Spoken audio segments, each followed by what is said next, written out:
చూడండి, ఇది ఎవరికి సంబంధించింది కాదు, నా ఫ్యామిలీ గురించి సంబంధించినది. నాకు చాలా అన్యాయం జరిగింది పోయిన గవర్నమెంట్లో. అన్ని దానికన్నా బాధాకరం ఏమంటే మమ్మల్ని దొంగోలు చేసినారు. దొంగోలు చేసి నన్ను, నా భార్యను, నా కొడుకుని, నా కోడళ్ళని బుక్ చేసి జైలుకు పంపించినారు. ఏమని? మేము బస్సులు దొంగవి తెచ్చినామని. అయ్యా చూడండి అయ్యా, ఇది పంజాబ్ గవర్నమెంట్, ఇది మా మెడ్రాస్ గవర్నమెంట్. ఇది పంజాబ్ గవర్నమెంట్లో 7,000 బండ్లు అమ్మినారు.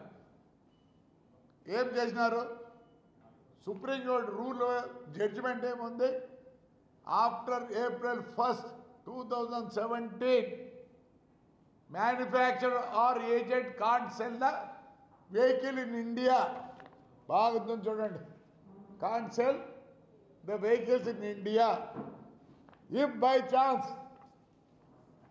they are sold, registration can't be done by the RTO office.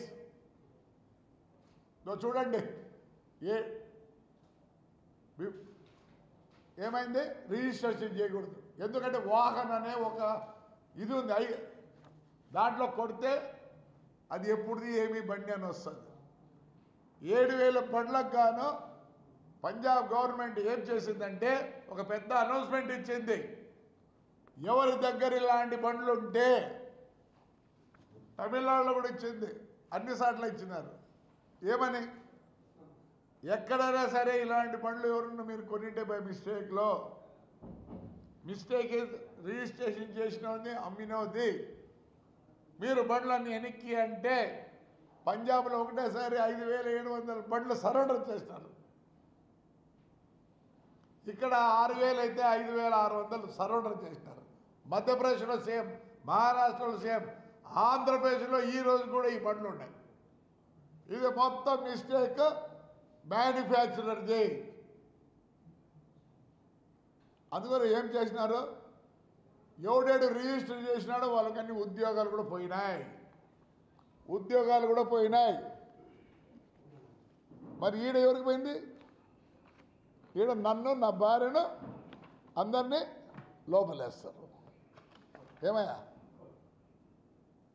నన్ను, నా భార్యను లోపలేస్తారు, నా కొడుకునేస్తారు, నా కోడల్ని వేస్తారు. మొత్తం మాకు ఎంత చెడ్డ పేరు వచ్చిందంటే మేము దొంగల మాదిరి మధ్యరాత్రిలో వచ్చి ఇంట్లో పట్టుకొని పోతారు. దీనికి ఎస్పీ కూడా కారకుడే.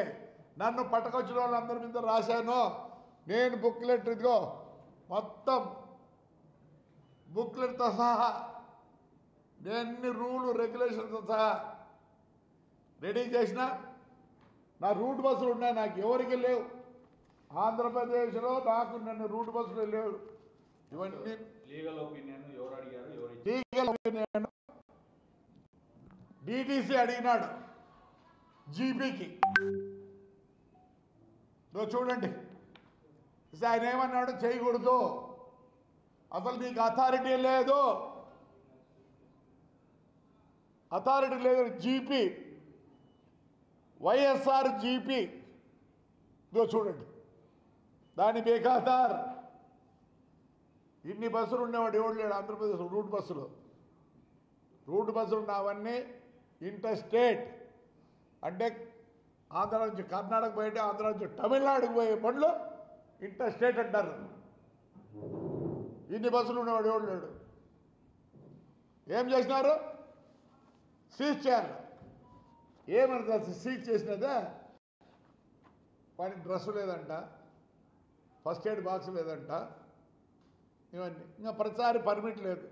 పర్మిట్ ఉండాల్సిన అవసరం లేదు, బండికి ఉండాలా. ఒకవేళ నా దగ్గర లేదు, చెక్ చేయి. నువ్వు అట్లా కొడితే పర్మిట్ నెంబర్, గిరిమిట్ నెంబర్, ఎఫ్సి అన్నీ వస్తాయి. ఏం చేస్తా? బయట పక్కన బోర్డు రాయాల, ఓనర్ పేరు, చాసీ నెంబరు, ఐసీ నెంబరు అన్నీ అవి ఉంటాయి. ఏం రాస్తారు? లేవు అంటే లేవంట. ఉన్నా కానీ లేవు. దాని ఫైన్ ఎంత తెలుసా? 100 రూపాయలు, 500. మేము 3 నెలలకు ఒకసారి ట్యాక్స్ కడతాం, అప్పుడు కలెక్ట్ చేసుకొని ఇస్తారు. ఎంబీ యాక్ట్ ఉంది. అందుకే నేను హైకోర్టుకు పోయినా.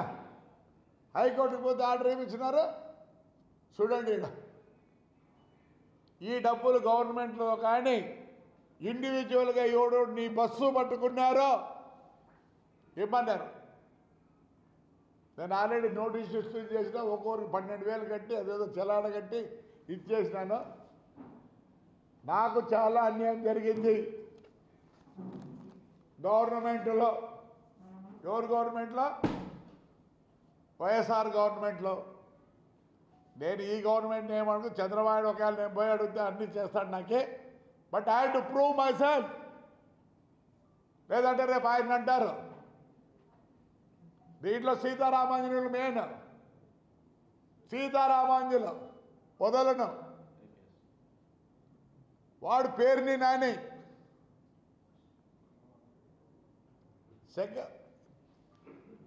అతను అసిస్టెంట్ కమిషనర్ ప్రసాదరావు, ఈయన డిటిసి శివప్రసాద్, అందరూ బ్రేకింగ్ బెటర్లో మీ ఇళ్ళ కాడొచ్చి కూర్చుంటా ఉంది. గవర్నమెంట్ కోర్టే ఇచ్చింది నాకు కలెక్ట్ చేయమని.